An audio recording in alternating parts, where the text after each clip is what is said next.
crois que c'est très important pour nous de rectifier un peu l'amalgame qui est fait très souvent dès qu'il y a une mauvaise nouvelle africaine.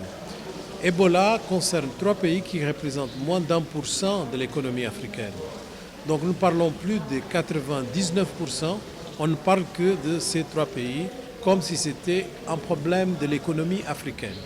Et ça peut en devenir parce qu'on en parle dans ces termes. Parce qu'on crée justement l'image et la perception que le problème est beaucoup plus grand qu'il devait l'être. La Banque mondiale vient de publier une étude sur l'impact économique. Dans cette étude, il y a 3 scénarios. Et dans le scénario le plus pessimiste, il prévoit une perte de 32 milliards de dollars. Vous pensez que les gens parlent de 2 autres scénarios? Non, on ne parle que du plus pessimiste. Et pourtant, l'économie de ces 3 pays représente 6 milliards de dollars. On est en train de parler d'une conséquence possible de 32 milliards de dollars.